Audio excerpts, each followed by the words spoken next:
Bom dia, meus amores. Claudemir aqui de Poços de Caldas, hoje dia 9/9/2019. Hoje eu gostaria de falar sobre um assunto muito interessante que eu tenho percebido nas pessoas, né? A perda de tempo com discussões inúteis, né? Engraçado que as relações humanas hoje, a gente vê cada discussão assim, sem nexo, sem sentido, né? Isso demanda tanto esforço, tanto desgaste psicológico, com discussões às vezes tão irrelevantes, né? Nós devemos nos concentrar em falar de coisas boas, né? Coisas que nos fazem feliz, né? A Bíblia inclusive tem um texto que ela diz assim, olha, traga à sua memória aquelas coisas que te fazem bem, né? Ou seja, lembre das coisas que te deram prazer no passado, né? Isso vai auxiliar muito o teu presente e te ajudar a elaborar melhor o futuro.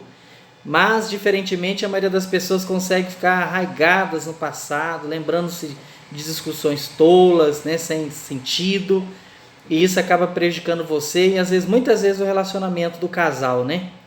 Eu já participei de discussões de casais assim que você fala, meu Deus, mas como é que eles chegaram para começar essa discussão, né? Às vezes uma coisa boba, um pote de manteiga porque era para tirar a tampa, o outro não tirou a tampa. É porque meu sapato deveria ter lavado, não deveria ter lavado. Sabe que essas coisas bem banais? Meu irmão, não faça isso não perca tempo com coisas inúteis, né? Discutindo coisas sem sentido.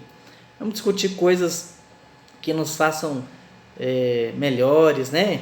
Vamos aprender a valorizar o outro, né? E esquecendo as falhas pequenas, às vezes, que um ou outro comete, e vamos nos concentrar no que nos faz bem, tá?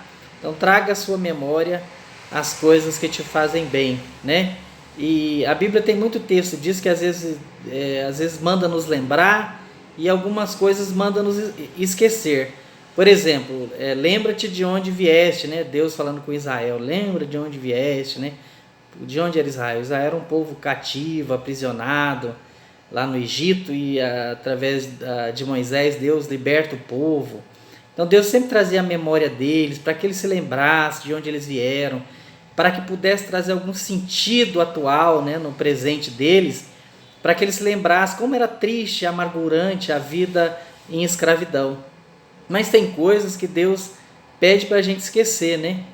O apóstolo Paulo mesmo em Filipenses, né, ele diz um texto que ele diz assim, olha, esquecendo-me das coisas que para trás ficam, sigo para o alvo, na soberana vocação de Deus em Cristo Jesus. Então tem coisa que às vezes é melhor esquecer, são coisas às vezes que não vai te trazer nenhum benefício, né? Como é que eu vou separar isso, Claudemir?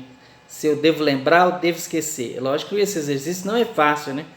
Se fosse fácil a gente, vou deletar aqui esse trauma do passado, era a coisa mais fácil do mundo, né? Lógico que você deve falar sobre isso, deve orar sobre isso e procurar lembrar das coisas que te fazem bem e não lembrar, porque os pensamentos virão, mas tente não evitar esses pensamentos que te trarão tristeza e angústia. Um beijo a todos, boa semana, se Deus quiser. Tchau!